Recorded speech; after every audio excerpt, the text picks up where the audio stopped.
Assim fica bom? Tá ok assim? Tá, né?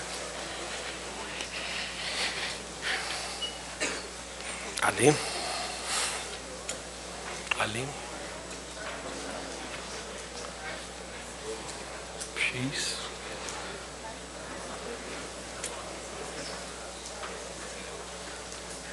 Eu só não coloquei título aqui. Porque vocês sempre colocam ali o título. Não sei se isso atrapalha. Né? Tá. Posso começar? Podemos? Podemos? Oi, pessoal, bom dia! Tudo bom? Muito bom vê-los novamente, quer dizer, aqueles que eu estou vendo novamente, que são muitos. Né? Estou vendo que tem bastante gente que estava da última vez. Bom, mas tem gente nova também, então antes de começar, eu só vou dizer algo parecido com o que eu falei da outra vez, que eu gosto muito de estar aqui, principalmente por causa de vocês. Eu sempre penso em como os alunos de vocês são privilegiados, de terem professores que, nessa época de férias, decidem investir seu tempo em melhorar e se aperfeiçoar. Então, isso para mim é o mais legal de estar aqui, é conhecer vocês e saber que tem vários alunos por aí, né, que vão se beneficiar pelo empenho de vocês. Tá? Então, obrigado por essa chance de estar aqui com vocês hoje. O tema são as progressões hoje.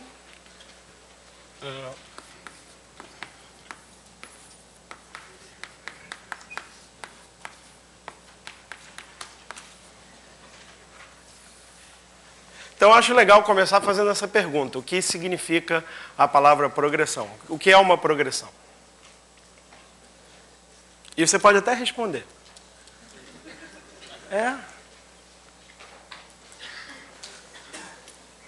Alguém falou sequência? Isso, é sinônimo, né? Progressão é sinônimo de sequência, tá ótimo. E o que é uma sequência? Tá bom, deixa a pergunta no ar então. Deixa essa pergunta no ar. Eu vou propor um problema de matemática para vocês agora. Tá bom? O problema é o seguinte. Tem uma escada que eu vou tentar desenhar aqui. E eu vou fazer umas reticências porque essa escada é muito grande.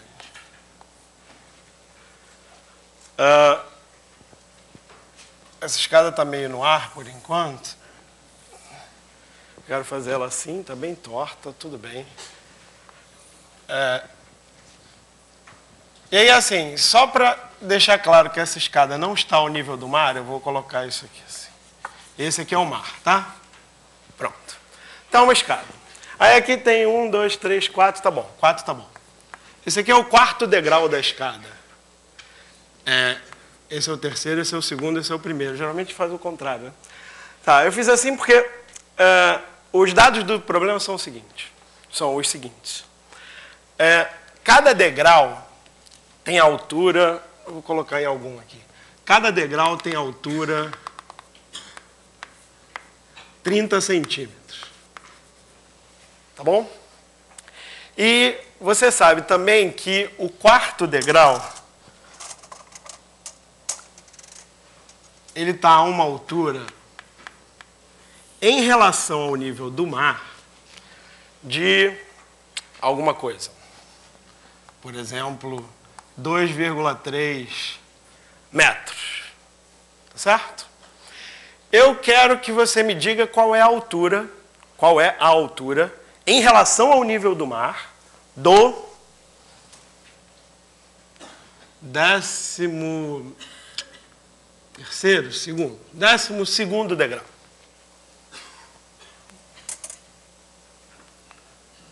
Já fez? Faz aí.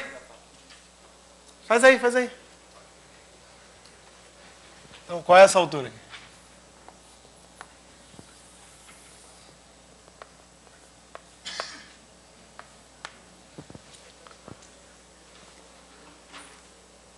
Faz aí, eu vou fazer também.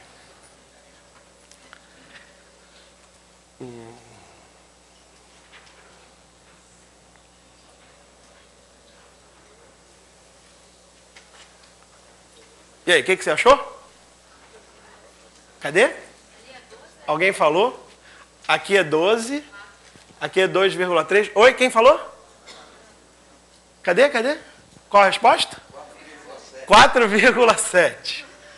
Beleza. Então, a interrogação é 4,7. É legal, é tudo professor, né? Aí a gente põe na cadeira e vira tudo aluno de novo. Não, fiquei com medo de estar errado e tal. É igualzinho, né? É tudo, muda nada. Vocês também têm essa dificuldade com seus alunos, não tem? De fazer eles arriscarem? O pessoal fica com medo de errar, né? 4,7. Eu achei isso também. Tá? Como é que vocês fizeram isso? Quem fez, fez como?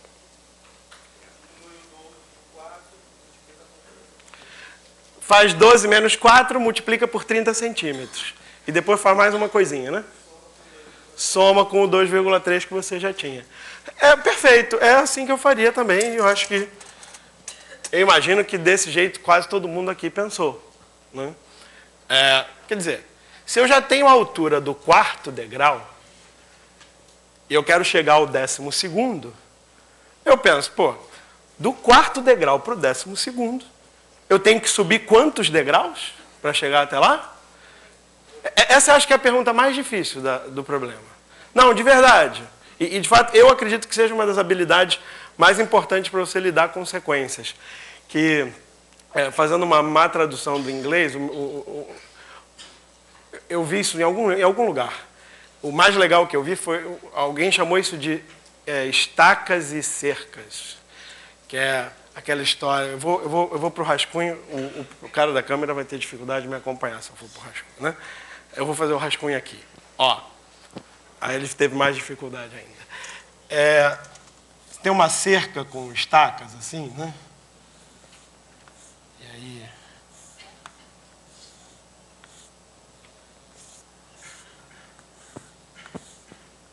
É uma coisa muito importante você saber se você está contando estacas ou se você está contando pedaços de cerca, né?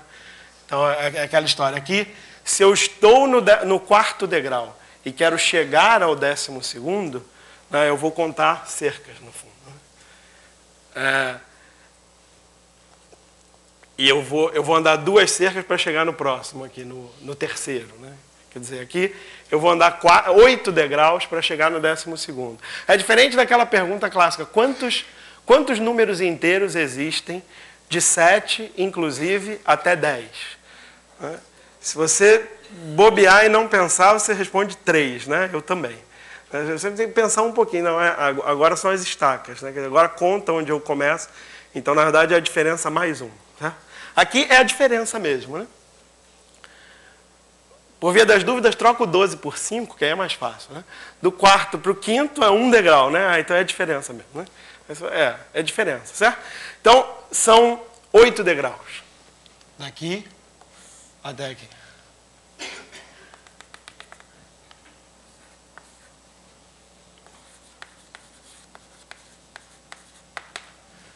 Então, 8 degraus, cada degrau tem 30 centímetros. Faz tudo em metros direto, né? 8 vezes 0,3, que vai ser 2,4 metros. Então, aqui você tem 2,4 metros, você já tinha 2,3, você soma e a resposta é 4,7. Tá certo?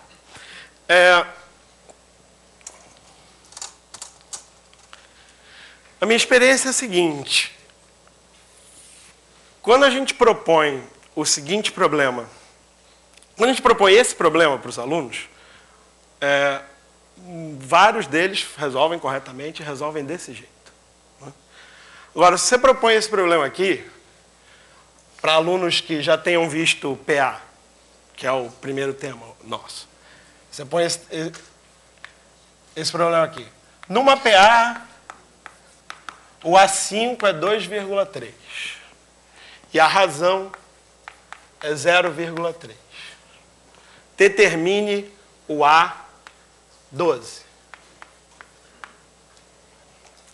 Os alunos têm mais dificuldade com isso aqui. Ou, enfim, se eles não têm mais dificuldades, pelo menos demoram mais para fazer isso.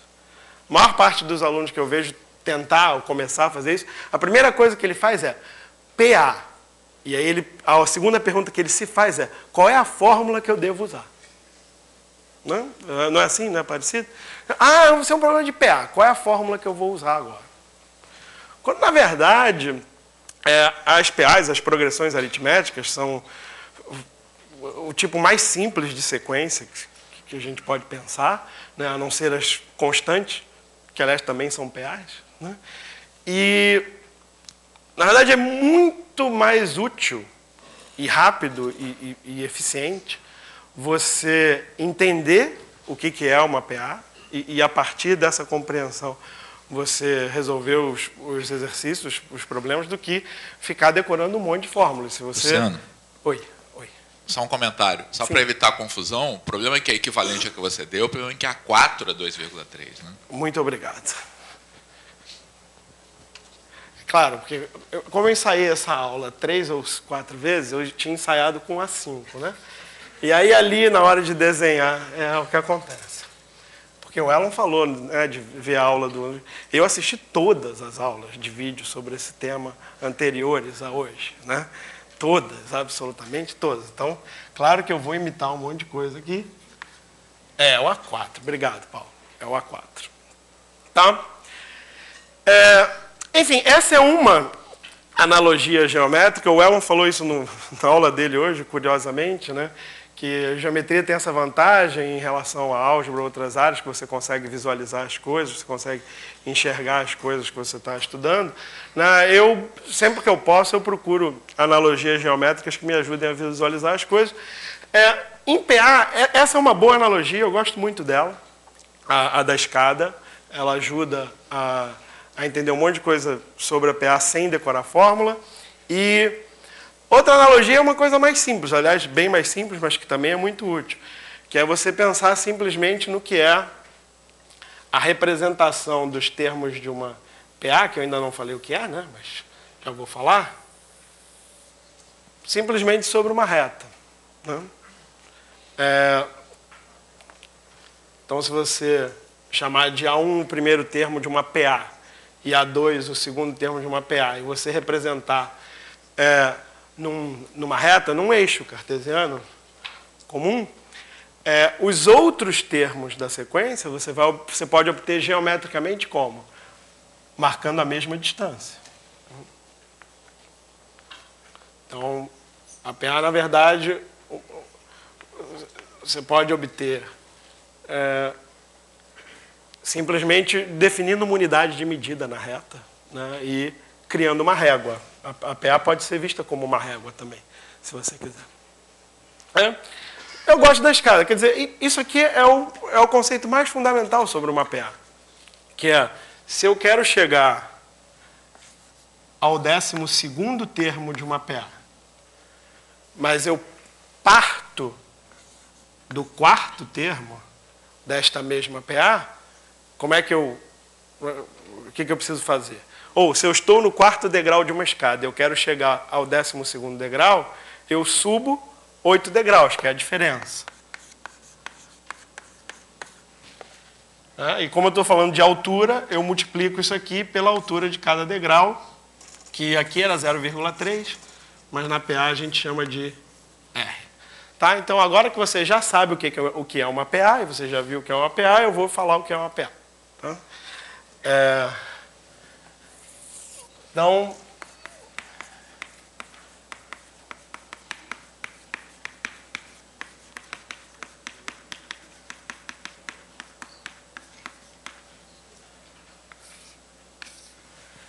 o que é uma progressão aritmética? É uma sequência, que é aquela palavra que é sinônimo de progressão e que vocês ainda não me disseram o que significa, e eu também ainda não disse.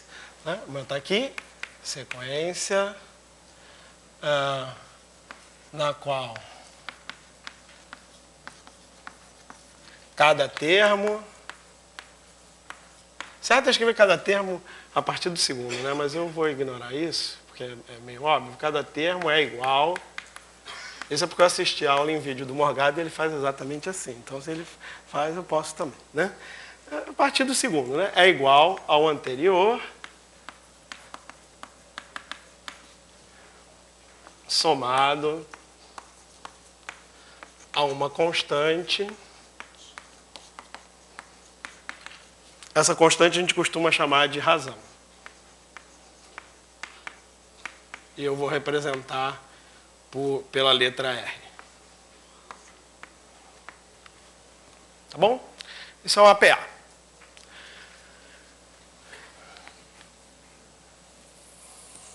Geometricamente é uma escada. Tá?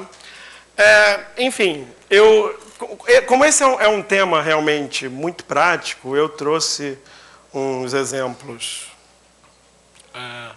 para a gente... Enfim, esse é um exercício relativamente simples sobre PA, mas é muito instrutivo. Quer dizer, os termos da PA são dispostos numa reta são equidistantes. Ou você pode olhar na escada, né? Uma escada. Tá? Então, quando você tem 3 termos, como é o caso, ou... Enfim, na verdade não precisa ser 3. Mas quaisquer termos você tem, existe uma simetria natural aqui. A gente acabou de ver o Elon fazer uma demonstração muito interessante de geometria espacial usando uma simetria que talvez não estivesse tão clara ali, mas você introduz a simetria e o problema fica mais interessante. A PA ela tem uma simetria natural, que é o centro de massa aqui, né, desses pontos. A parte do meio da PA. Então, problemas como esse, 3 números em PA, sabendo a soma e o produto, é uma boa ideia usar o termo central como referência. Né? Nesse caso, é um número ímpar de termo.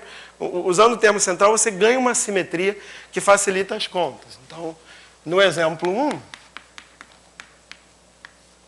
os 3 termos em PA, você pode chamá-los, por exemplo, de A menos R, A e A mais R. Você usou o termo central como referência.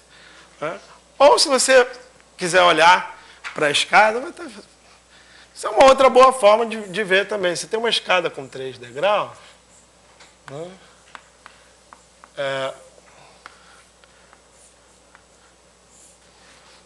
E você tem uma informação sobre a soma das alturas dos degraus. Né? Por que essa soma das alturas dos degraus tem muito a ver com a altura do degrau do meio?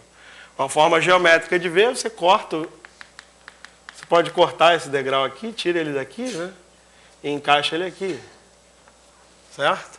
E você vê que essa soma não se alterou e, na verdade, agora a soma é 3 vezes o termo do meio. Essa é uma maneira geométrica de ver. Ou, representando dessa maneira simétrica, é imediato também. Né? A soma é 3A. E ele diz que é 12. Então, 3A igual a 12, você imediatamente calcula o termo central. Né? E aí, a outra informação é o produto. Que, ao representar os termos de maneira simétrica, o produto também fica simplificado. A expressão para o produto fica simplificada, porque agora o produto vai ser o quê? O A é 4, né? Então, é 4 menos R vezes 4 mais R. Isso é muito bom, né? Porque tem a diferença e tem a soma dos mesmos termos. Então, ajuda.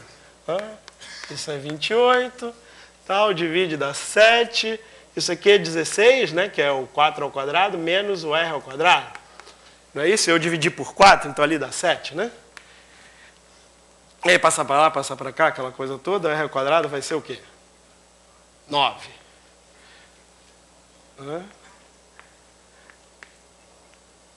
Então, se R ao quadrado é igual a 9, o R é o quê? Isso. Pode ser 3 e pode ser menos 3. E nesse caso não vai mudar muita coisa, né? É a mesma PA, só que em outra ordem, em ordens diferentes. Então, os números, né, a resposta, são os números 1, 4 e 7, ou nessa ordem, ou 7, 4, 1, se você pensar na sequência. Mas ele falou, determine os números, né? Então, os números são esses. São esses 3 números aí, que formam uma PA crescente ou uma PA decrescente, dependendo da ordem que você colocar eles, né? As duas maneiras de colocar eles em PA. Mas os números são esses, tá bom? Beleza.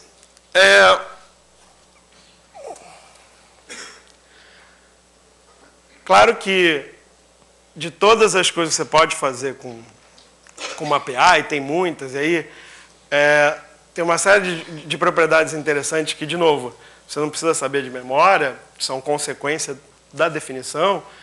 Muitas têm a ver com as médias, média aritmética, né? Tem média aritmética de todos os termos, é o termo central se ele existe, etc. Essas coisas, que são consequências da definição, mas tem uma fórmula que vale a pena saber de memória, ou vale a pena você, pelo menos, conhecer a fórmula, conhecer a demonstração para quando você precisar, e é bem provável que você precise, que é a soma dos termos. Então,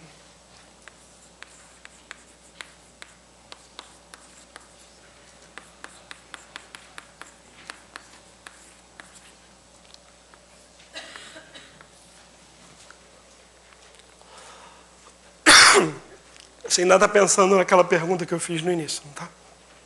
Preciso de água, desculpa. Desculpa, eu estou me recuperando ainda de alguma coisa assim.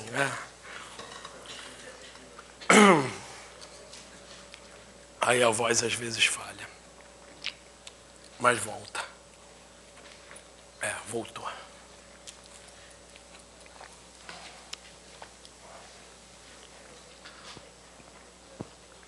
Então tem aquela historinha que quase todo mundo conhece, que é imperdível realmente, do Gauss, né? Que o professor do Gauss estava a fim de dar uma respirada, né? Dando aula o dia inteiro e tal, queria dar uma respirada, falou, vou manter essa turma ocupada, mandou somar todos os números de 1 até 100, né? Aí mal ele acabou de sugerir o exercício, o Gauss chegou para ele e falou a resposta, que é 5.050, né? Aí o cara, pô, mas como você fez isso? Ele falou, professor, a soma que eu quero calcular é essa daqui, mas também é essa daqui.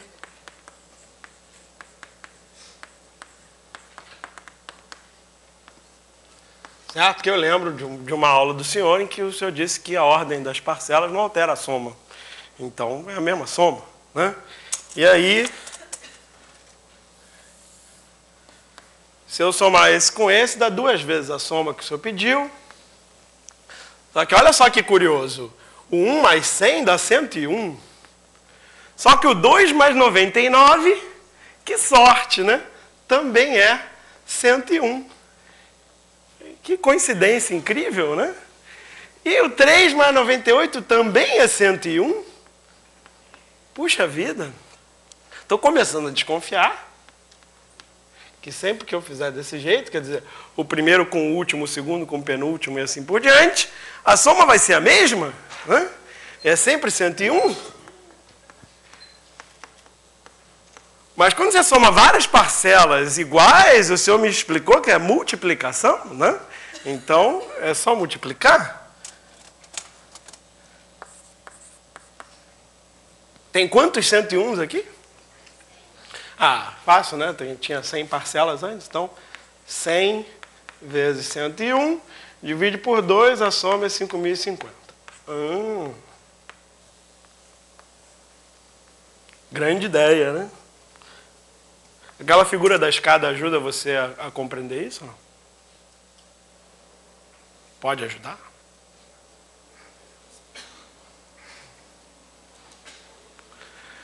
Vê que ali são 2 somas, né? Então é uma boa ideia você pegar 2 escadas e, de fato, se você pega uma réplica dessa escada aqui e vira de cabeça para baixo, você fica com um retângulo, né? Tudo de mesma altura aqui.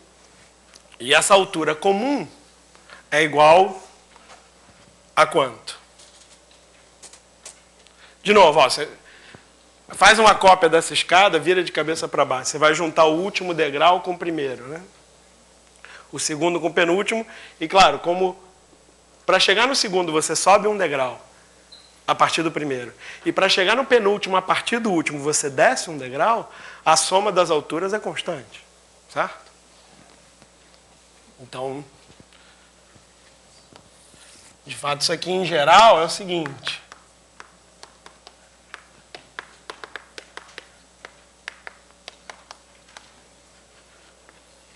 Aí eu coloquei um índice n para indicar que eu estou somando os n primeiros termos da PA.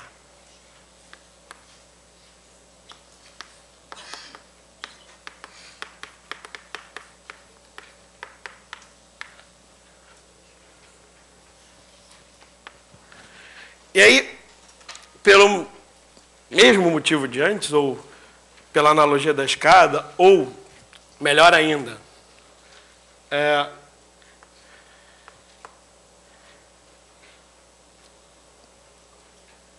se eu estou no degrau 1 mais qualquer coisa, letra, tem letra, não tem? Que letra eu uso aqui? Tem que ser uma letra, M, tá. 1 mais M, certo? O que eu fiz? A partir do primeiro, eu subi M degraus. Então, eu vou parar numa altura que é a altura do primeiro mais M vezes a razão. Certo? E se eu estou no degrau N menos M, ou seja, se eu retrocedi a partir do último, o mesmo número de passos, o mesmo número de degraus que eu avancei a partir do primeiro, certo? O que vai acontecer? Eu vou ter a altura do último, mas agora é subtraído, certo? Quando eu desci, eu estou subtraindo a mesma coisa, também M vezes R, certo? Então, de fato, se eu somar, isso representa a soma de quaisquer dois termos que estão aqui, um embaixo do outro, né? Essa soma é constante. O A1 mais M com o AN menos M é a mesma coisa que o A1 mais o AN. Certo? Então, todas essas somas são iguais. A dúvida que você poderia ter é, como é que eu chamo ela, né? Como é que eu chamo essa soma comum? Certo? O que você prefere?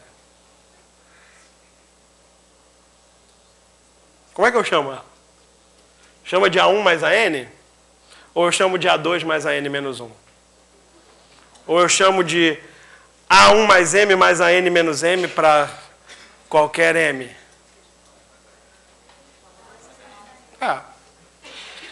Então, mais do que saber de memória a fórmula da soma dos N primeiros termos de uma PA, que é muito útil, realmente é muito útil, é interessante você entender esse processo.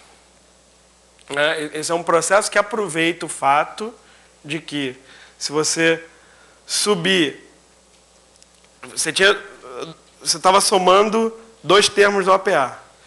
E aí, um deles você avançou, né, e no outro você retrocedeu. O mesmo número de passos, você não alterou a soma. Né, que é algo simples se você entender o que é uma APA, mas é muito útil.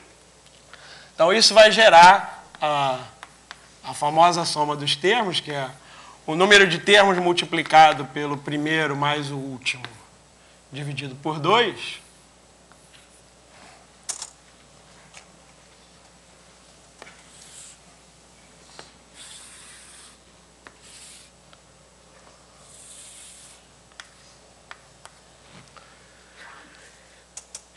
Isso, entre outras coisas, mostra para você que a média entre o primeiro e o último, a média aritmética entre o primeiro e o último é a média de todos.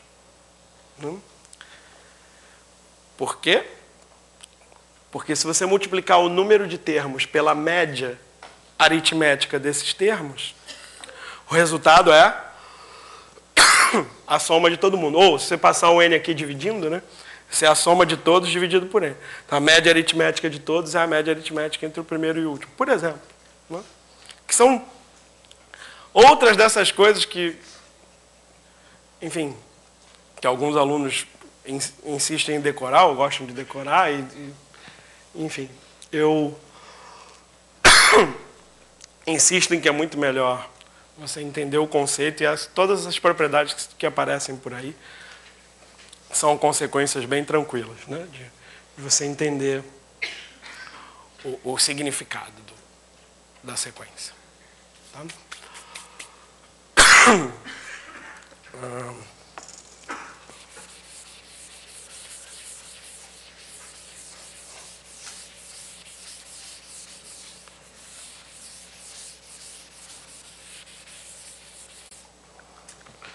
Então, eu acho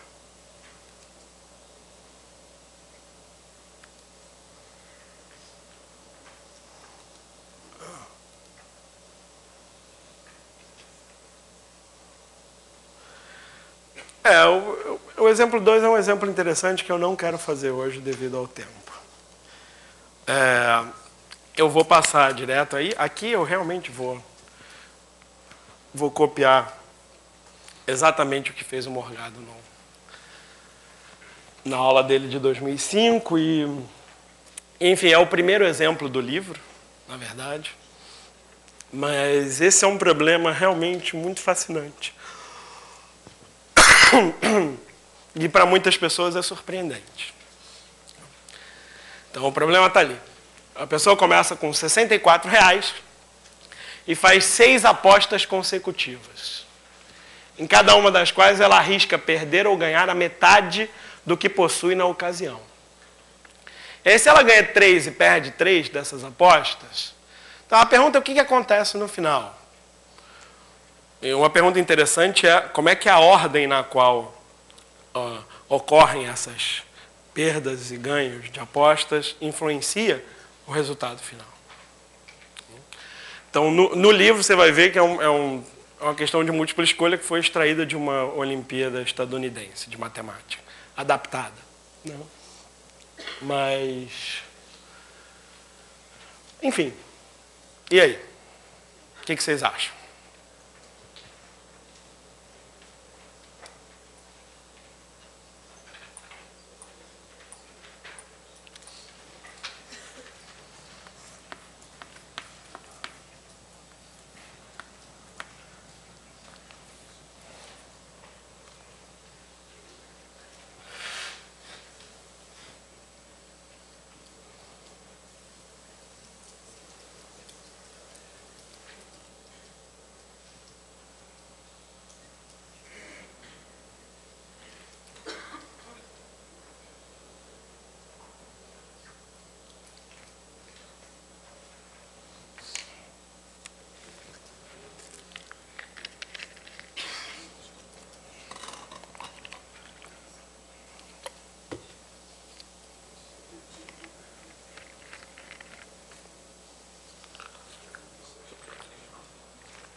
Oi? Isso aí.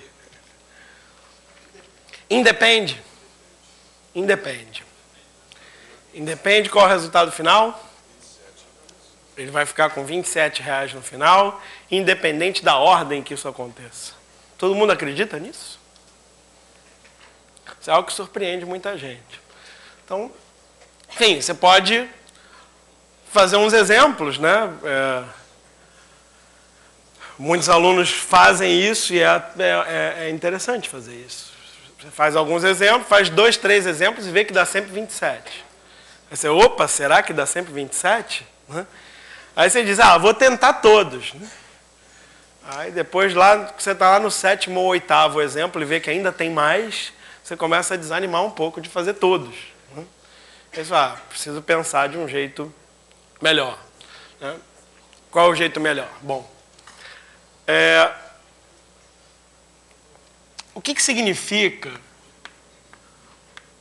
um aumento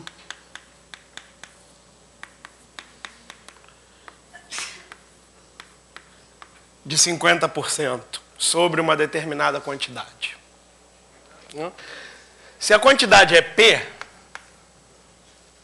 quantidade inicial é P, o aumento de 50% significa somar a P 50% de P, que é, nesse caso, a metade. Né? Eu já coloquei em porcentagem para colocar na forma mais comum, mas 50% é metade. Então, eu vou somar a P, metade de P. Então, esta operação de somar a P a metade de P, ela pode ser descrita de uma maneira muito mais simples e mais útil nos cálculos, que é uma multiplicação. O aumento de 50% é uma multiplicação. É uma multiplicação por 1 mais 1 meio, 3 meios. Ou, se você preferir, é uma multiplicação por 150%. Que também é outra boa maneira de ver. Porque a quantidade original era 100%. Se eu estou aumentando ela em 50%, eu vou obter 150% da quantidade inicial. Tá? Então, é multiplicar por 3 meses ou multiplicar por 150%. Então, esse é o melhor resumo da operação de aumento de 50%. E o que significa um desconto, né? Usando o nome mais comum, um desconto de 50% sobre uma determinada quantidade. Que é o que vai acontecer com o dinheiro do nosso amigo ou amiga aqui, se ele perder a aposta, né? Ele vai perder 50% do dinheiro dele, então o dinheiro dele vai sofrer um desconto de 50%. Isso é substituir esse mais por menos. Então, é a quantidade inicial menos a metade dessa quantidade inicial, que é a metade da quantidade original, ou seja, significa multiplicar por 1/2. E esse 1/2, acho que vale a pena fazer essa outra linha, apesar dela ser muito simples, para entender que esse meio que vai aparecer aqui não é esse meio, né? Nem esse meio. Ele, na verdade, é 1 menos meio. Então, é outro meio, apesar de ser meio. Certo?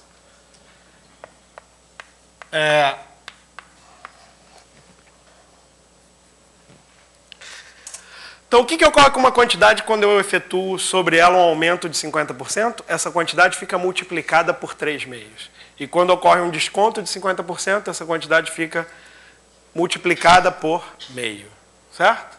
Bom, o que significa, então, ou o que acontece com o dinheiro dessa pessoa, com os R$64, ao longo dessas apostas?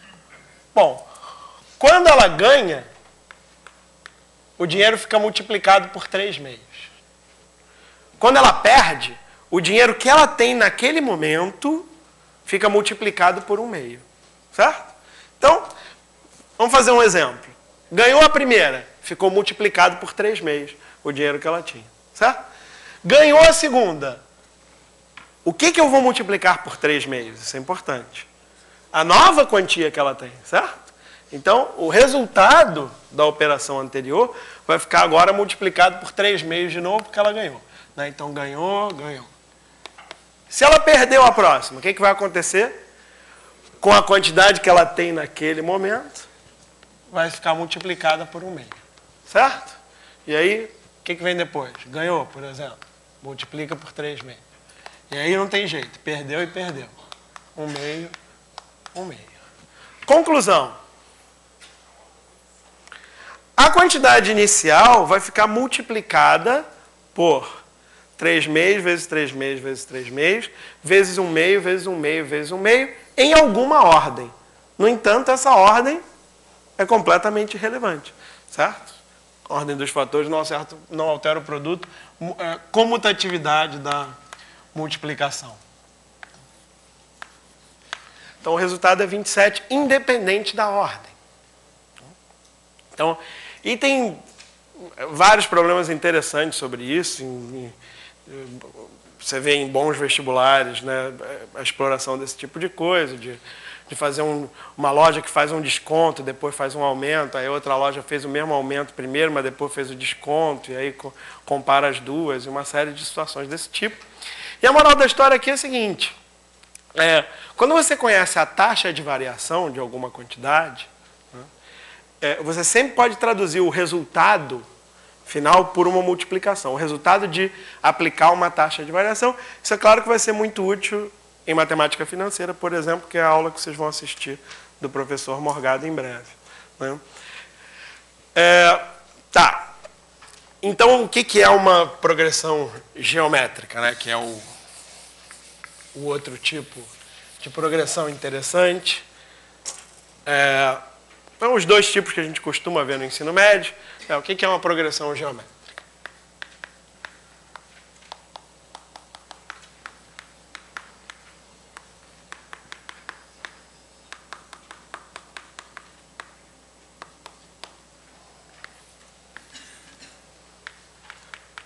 Então, uma sequência, que é aquela palavra que você está me devendo ainda, né? O que significa, certo? Uma sequência na qual cada termo é igual ao anterior multiplicado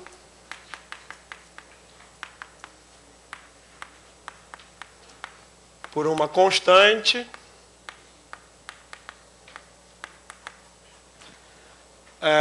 essa constante é chamada razão e a razão na PA a gente chamou de R. R de razão, beleza, mas aqui a razão não é R de razão, para não confundir com aquela, que a gente costuma usar a letra Q. Por quê? Q de quociente, né? E aquele R, R de quê? De razão. Né? O melhor seria D, né? Eu também acho. O melhor ali é D de diferença, né? Esse Q de quociente a gente entende bem. O melhor ali é D de diferença. Tá? Esse R pode ser de resto, é verdade. É um sinônimo para diferença em alguns livros. Boa razão. Boa razão para ser R. A razão. Tá? Q é um... Não? Mas tem uns livros que falam isso, não tem? Eu lembro. Eu lembro de ter lido isso em algum livro. Minuendo, subtraindo o resto, não é? Tem isso. Não, mas esse é resto como sinônimo do resultado de uma subtração. Bom, não, eu já vi. Eu realmente já vi isso com esse significado. Tá?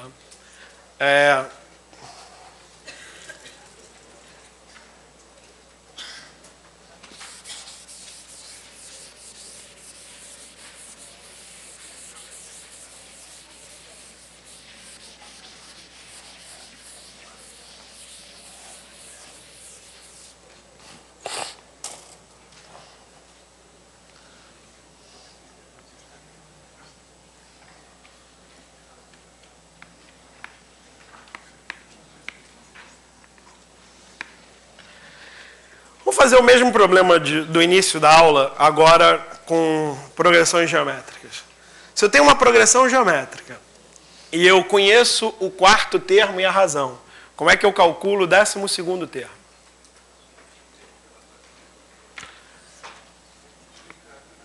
Você já percebeu que na PG você faz a mesma coisa que você fazia na PA, só que você vai trocar soma por produto, certo? Então, lá você somava 8 vezes a razão. E aqui, você vai, em vez de somar, multiplicar.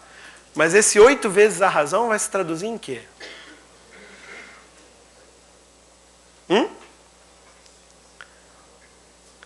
Aí você tem que lembrar de onde veio o 8R. O 8R veio de R mais R mais R mais R mais R. Então aqui vai ser Q vezes Q vezes Q vezes Q vezes Q. Certo? Então, Q é o oitavo.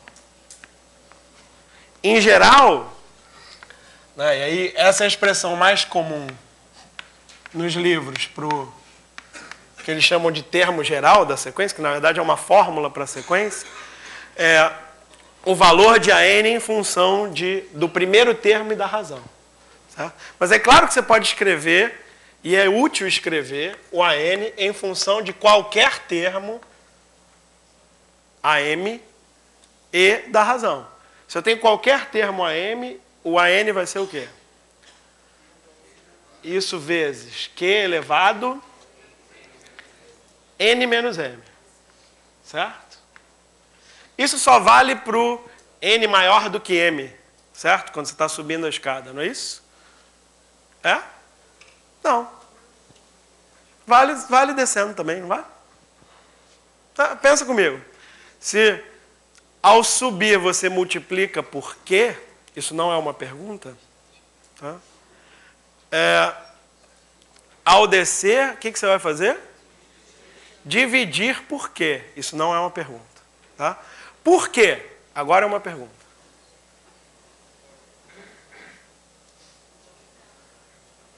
Ah, é claro, por quê? Porque ao dividir é a operação inversa, etc.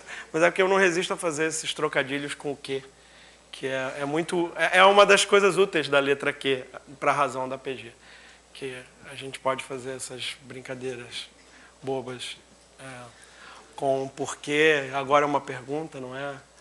Isso é sempre bom para descontrair a aula quando necessário. Tá.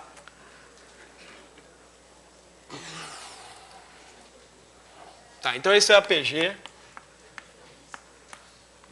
E só porque eu devia ter escrito isso na PA e não escrevi, mas ainda dá tempo. Na PA, isso fica assim. AM mais N menos M vezes R. Isso na PA. Que não é uma forma para você decorar, isso é uma consequência das definições. Tá certo? E agora eu volto à pergunta do início. Agora está na hora da gente responder. O que é sequência? O Sebastião está dizendo que é uma função com domínio em N. O que vocês acham?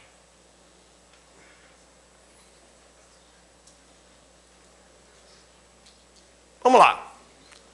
É uma sequência, é uma fila de números. Né? A gente está falando aqui, eu não escrevi em lugar nenhum, mas a gente está supondo que são sequências de números reais. Né? Apesar que você pode definir sequências em outros conjuntos também, é uma boa ideia a gente se restringir aos números reais. Então, uma sequência de números reais é uma fila de números reais. E qual é o modelo matemático ideal para filas, para coisas em sequência, né? Em ordem? Tá? É o conjunto dos números naturais. Foi tema do primeiro curso. Então, o que você faz, na verdade, quando você tem uma sequência? A ordem do termo determina qual é esse termo. Da mesma forma que naquela escada, o número do degrau, né, você falar o 7º degrau determina a altura dele. Você dizer a ordem em que ele se encontra na sequência. Então, isso é realmente uma função. Para cada posição na sequência, você tem um número. E estas expressões aqui são as expressões que dão o termo da sequência em função da sua posição. Então, aqui eu gostaria que vocês considerassem o n como a variável, né, um número natural variável, e o m e r são constantes. Que tipo de expressão é essa se eu considero isso como uma função em n, uma função de n, né, com os outros parâmetros constantes? Que tipo de função é essa?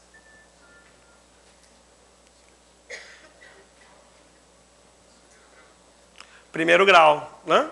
Isso aqui é um polinômio do primeiro grau. A gente pode escrever isso de forma mais clara. Isso é AM menos MR mais R vezes N. Então, a variável é N.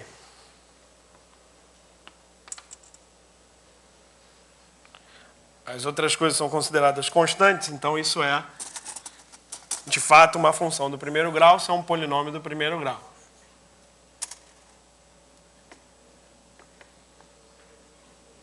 Tá? Aqui tem duas perguntas interessantes. Tá, é uma função do primeiro grau, mas eu obtive ela a partir do enésimo termo e da razão. Se em vez de usar o termo da posição m como referência, eu usasse o A1, ou o A0, que às vezes, nesse tipo de coisa, muitas vezes é conveniente, mesmo que o enunciado original não traga a sequência partindo do zero, às vezes vale a pena você estender um pouco a sequência para defini-la para o zero, para simplificar esse tipo de coisa. Então, essa é uma pergunta interessante, mas espera aí, se eu fizer com outro termo, eu vou achar a mesma função? Eu vou achar a mesma expressão? Eu vejo que muitos alunos têm essa dificuldade. Então, essa é uma pergunta interessante. Que, enfim, eu não sei se eu vou responder hoje não, talvez eu deixe para vocês pensarem, mas é uma boa pergunta. Mas essa função é uma função do primeiro grau.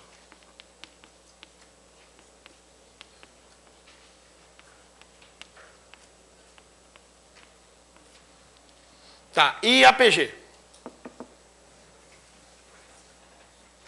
exponencial? Isso, usando a nomenclatura que a gente, né, já definiu em janeiro e está definida no nosso livro também, essa é a função que a gente chama de função do tipo exponencial. Não é exatamente o exponencial, é uma constante vezes uma exponencial. Né? E isso fica muito claro se você escrever assim. Né? Acho que eu vou querer usar outra cor. Isso fica muito claro se você escrever assim. Isso é AM vezes Q elevado a menos M vezes Q elevado a N.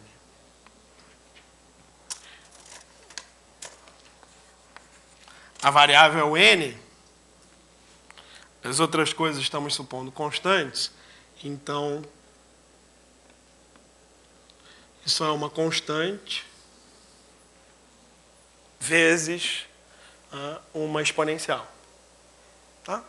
Então essa é uma função do tipo exponencial, que é legal escrever aqui.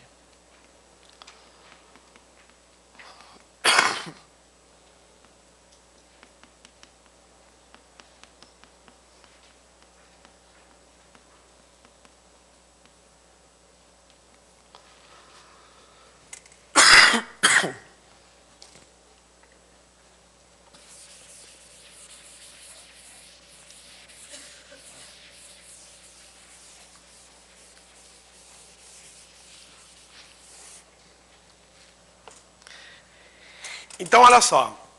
Sequência é função. Só que o domínio é um domínio muito específico para a gente poder chamar de sequência. Na verdade, a gente pode dizer que o domínio é o conjunto dos naturais, mas é interessante a gente deixar espaço para sequências finitas também. Então, a gente usa conjuntos de 1 até um determinado número. E também é uma boa ideia a gente continuar chamando de sequência. Assim, em vez de começar do 1, você começa do 0, ou se você começa do menos 3 ou do 2. Né? Tá.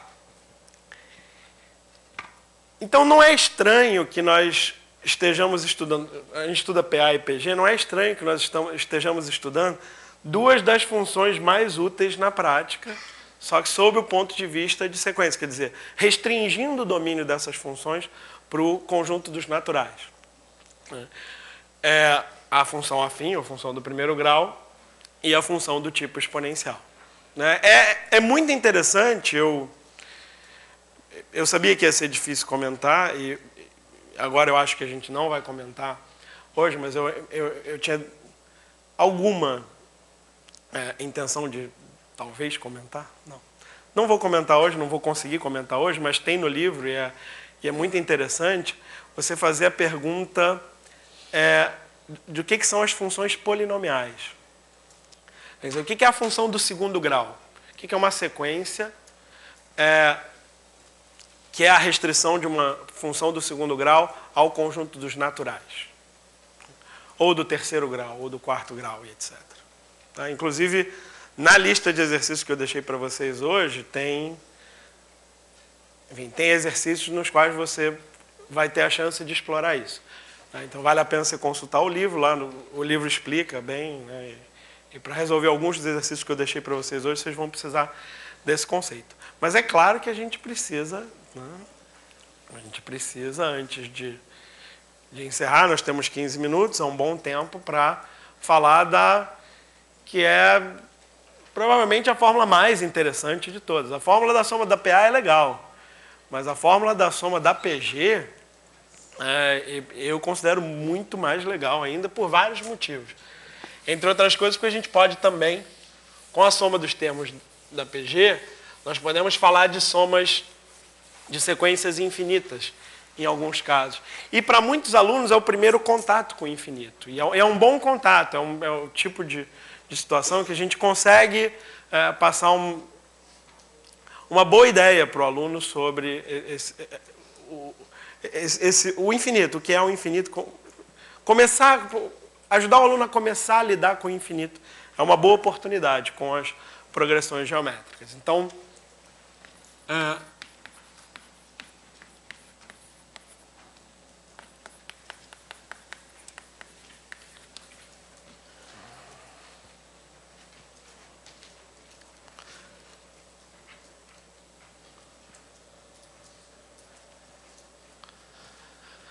Ah, tá. Antes de eu chegar lá, talvez não tenha ficado claro por que eu fiz isso antes de fazer isso. Né?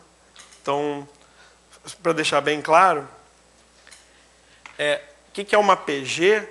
PG é uma sequência na qual a taxa de variação de cada termo para o seguinte é constante. Né? Vale a pena escrever aqui.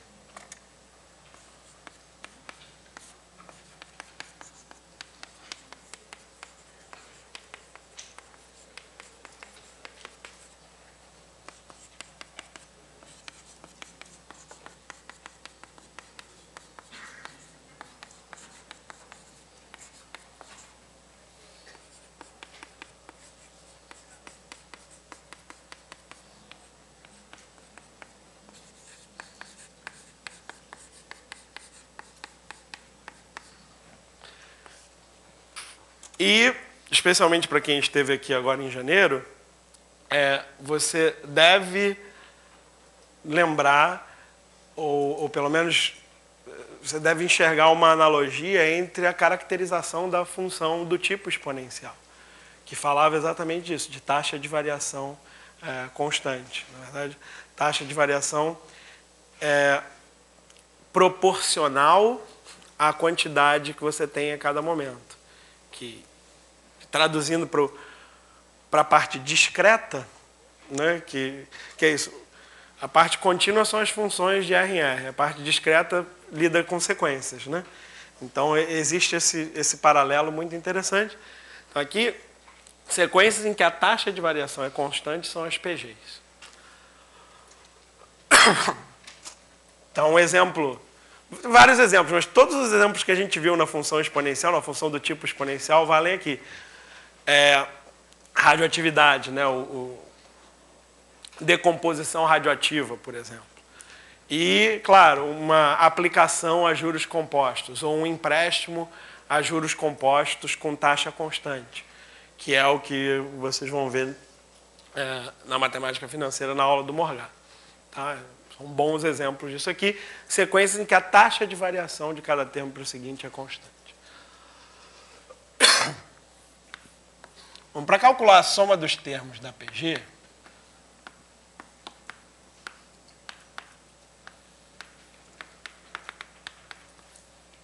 a forma mais usual é você... Eu gosto muito disso aqui porque esta mesma ideia pode ser usada para calcular um monte de outras somas interessantes envolvendo sequências, que é outra coisa que você vai achar no livro, no volume 2. Alguns exemplos disso. Essa ideia, que é a seguinte. Você olhar para a operação que leva cada termo no seguinte. E se você fizer essa operação com todos os termos da sequência, você obtém uma nova soma que é muito parecida, muito similar à soma anterior. E é interessantíssimo você tentar usar essa mesma ideia para calcular a soma dos termos da PA. É realmente muito interessante, eu recomendo que você tente. Mas qual é a ideia? Aqui. É muito simples eu passar do A1 para o A2. O que eu faço? Eu multiplico por quê? Isso é uma pergunta? Por quê? Né? Que é a razão da PG. Então, se eu multiplicar o primeiro termo por quê, isso não é uma pergunta, eu vou obter o segundo termo. Não é verdade? Por quê? Agora uma pergunta. Desculpem. É quase irresistível isso para mim. Então, Q vezes A1, isso é o A2. Tá? Igual. Certo? Q vezes o A2 é o A3. Certo? E assim por diante. Eu vou conseguir o AN-1 fazendo Q vezes AN-2, certo? Eu vou conseguir o AN fazendo Q vezes AN-1. Tá certo? E, bom, o que eu fiz até aqui? Eu multipliquei todos os termos, ou quase todos os termos da soma anterior, pelo mesmo número, certo? Bom, para eu conseguir comparar essa de baixo com a de cima, é uma ótima ideia fazer o quê? Multiplicar o último também, né? pela razão. Porque ao fazer isso,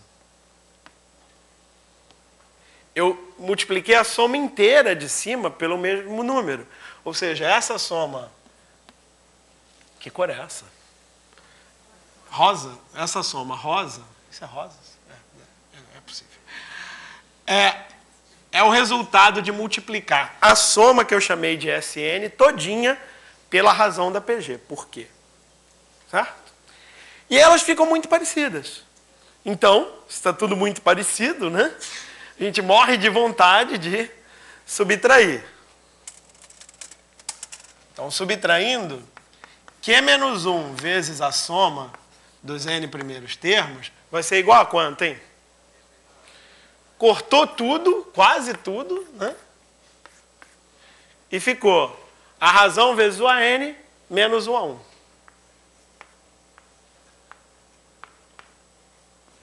Aí eu vou querer dividir por Q menos 1. É claro que eu vou ter que supor, nesse caso, que a razão é diferente de 1. A1. Que a razão é diferente de 1. Mas uma PG com razão 1 é uma coisa realmente muito sem graça, que aliás nem deveria se chamar PG, porque é uma sequência constante. Então, implicitamente supondo que o Q é diferente de 1, isso fica assim.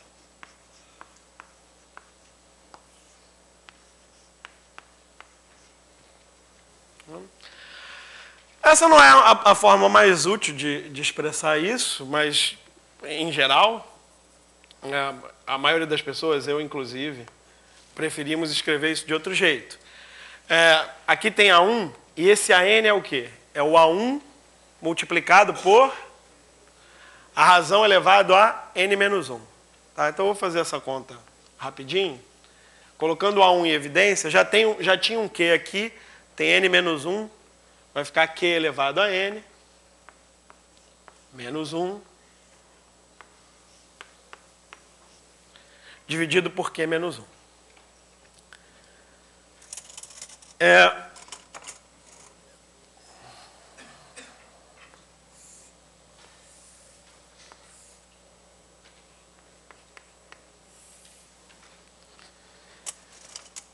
Essa é uma boa maneira de obter esse resultado. Como eu falei, essa ideia de olhar para a operação que leva cada termo no próximo, acrescentar um no final e comparar, ela é muito útil para calcular outros tipos de somatório também. Tem um exercício muito legal que eu separei, eu não vou conseguir fazer pelo tempo, mas eu vou colocar. Esse. Está no livro, tá? Eu só vou deixar aí para vocês verem. A gente pode começar a fazer. Bom, eu particularmente gosto muito desse tipo de curiosidade numérica e eu acho que é útil para despertar interesse dos alunos em matemática. Não de todos os alunos, é claro, mas é uma coisa curiosa, que você sai brincando assim com o número, quer dizer, o que você faz aqui? –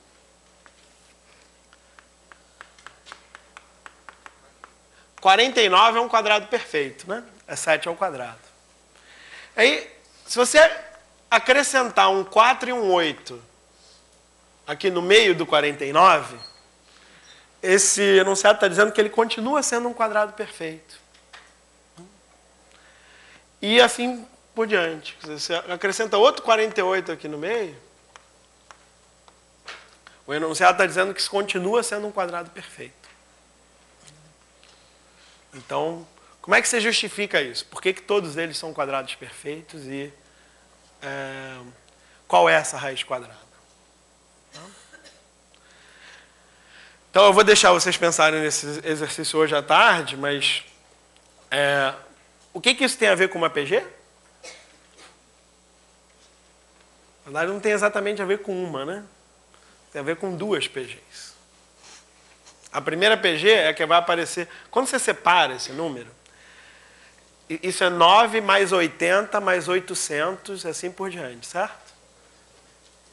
Essa sequência, 80 mais 800 mais 8.000 mais 80.000, etc., vai ser uma PG, concordam? O que cada termo é o anterior vezes 10. E aí uma hora você vai chegar aqui no 4 seguido de exatamente n zeros. Então vai ser o 4 vezes 10 elevado a n. Que aí começa uma segunda PG, tá vendo? O próximo vai ser 4 vezes 10 elevado a n mais 1, e assim por diante, até o 4 vezes 10 elevado a 2n. Se você usar a expressão da soma da PG para somar essas duas PGs, você vai... Aí tem que observar um pouco, você vai enxergar um trinômio quadrado perfeito que você consegue fatorar. Tá? É bem bonito, vale a pena fazer. Tá? Mas eu vou usar os meus 3 minutos, vou usar os 3 minutos que ainda tem, para comentar o caso infinito, né?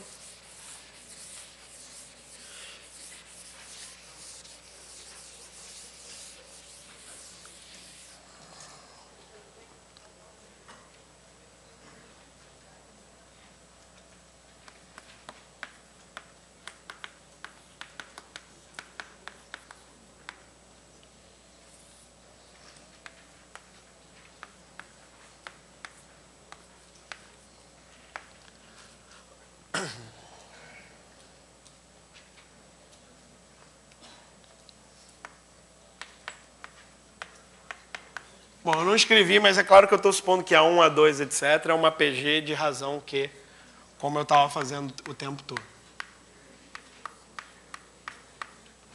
Tá, eu vou colocar a expressão, é uma expressão que muita gente conhece, e a gente comenta, usando aquela fórmula mesmo, por que a expressão é essa e principalmente o que isso significa. O significado disso é que é algo difícil para os alunos entenderem, principalmente na primeira vez. São as típicas confusões, por exemplo, daquele famoso número, né? 0,999, reticência, certo? Esse é um número que gera muita confusão e muita polêmica. Né? Quanto vale esse número aqui? Esse número é 1, menor do que 1, quase 1, aproximadamente 1. O que ele é? É igual a 1. É exatamente 1. E por que é isso? Porque é por definição. Na verdade, é o que nós entendemos com essas reticências. O que significa para nós essas reticências? Bom, o que significa para nós essas reticências é o seguinte, que se você pegar a sequência de truncamentos disso aqui, quer dizer, eu parei no primeiro 9, depois eu parei no segundo 9, isso gera uma sequência, certo? Se você olhar para essa sequência, a pergunta é a seguinte, de que número esta sequência... desculpa, não é isso que eu quero assim. A pergunta é, de que número, se é que ele existe, essa sequência se aproxima? E o que significa se aproximar? É o seguinte, eu afirmo que esta sequência fica tão próxima de 1 quanto você queira. Aí vira uma espécie de jogo. Né? Porque se você duvidar, duvido, Luciano. Então você diz, você duvida?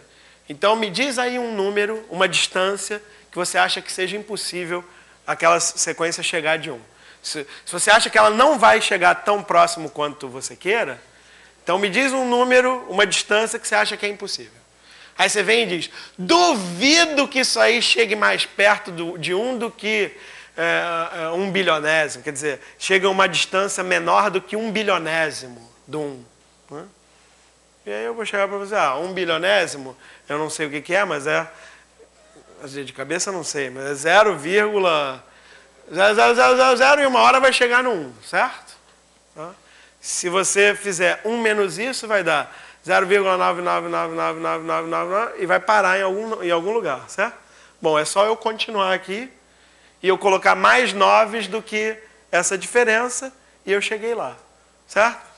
Ou geometricamente. Aqui está o 1, certo? Se você disser para mim um número menor do que 1, por mais próximo que esse número esteja de 1, eu consigo um termo desta sequência que está mais próximo de 1 do que o seu. Concordam? Na verdade, é só você olhar a expansão decimal do seu número e ver onde é que ela difere de 9. Em algum lugar ela vai diferir de 9, porque tem essa distância. Então, enfim, isso é o que funciona aqui. Quer dizer, repara, se o módulo da razão é menor do que 1, você tem uma exponencial, pensando no módulo, né? Pensando no módulo desse número, é uma exponencial de base menor do que 1.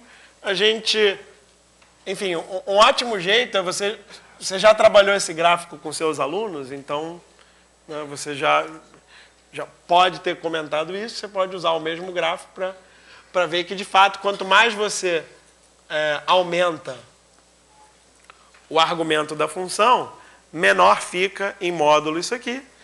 Então, o limite, né, que a gente chama esse número para o qual ele se aproxima, é 0. Então, isso fica tão próximo de 0 quanto você queira. E ao substituir este número por 0, você obtém exatamente essa expressão aqui. Tá? E, bom,